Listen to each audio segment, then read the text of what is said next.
Today I thought about the French Revolution, a true and historic story of financial mistreatment by the elites on the people of a nation that led to a revolution and caused a lot of people to lose their heads. Literally. I know it sounds headless, but let me explain.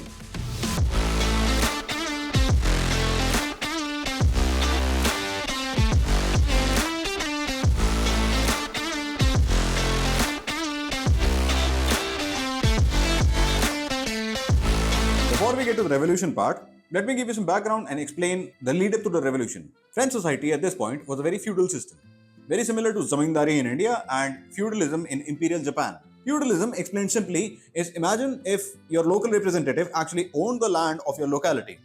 And imagine how bad it could be. Under this feudal French society, taxation and laws were inconsistent and often unfair. French society at this point was divided into three estates: the clergy, nobility, and the peasants. The clergy was the Catholic Church, which owned 10% of all land. Then there was nobility that owned 25% of all land. And lastly, there was peasants, who were 90% of the population. So as you can see, things are already not very good. But they were about to get even worse. See, by 1788, France was essentially bankrupt.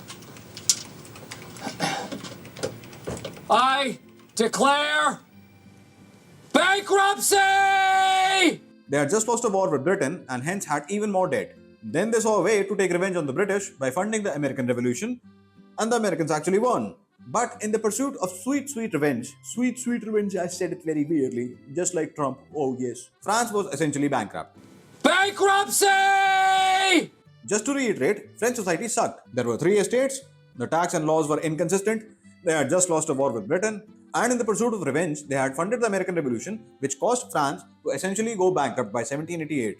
The situation was so bad that more than 20% of all government revenue came from borrowing, and nearly 50% of all government revenue was spent on debt and interest repayments. The finance minister in 1786 informed King Louis XVI of the imminent bankruptcy. The French government could not even get loans. It's bad when the government needs a loan, but it's really bad when even the government cannot get a loan. Bankruptcy!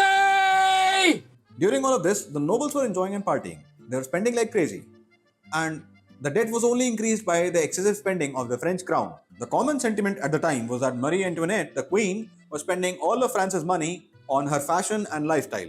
She literally styled her hair as a boat, and not a small boat. King Louis XVI was not a very decisive king. He was described as a weak man who barely had the wisdom to rule a nation, let alone one in crisis. There was mounting political pressure and King Louis had to yield.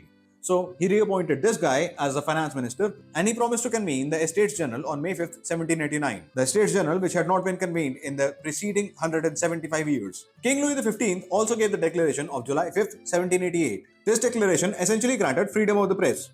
It lifted censorship and invited comment on the future of France. This relaxation of censorship had an explosive effect. A group of liberal nobles and middle-class people, known as the Society of 30, launched a campaign that resulted in 25 new political pamphlets being published every week.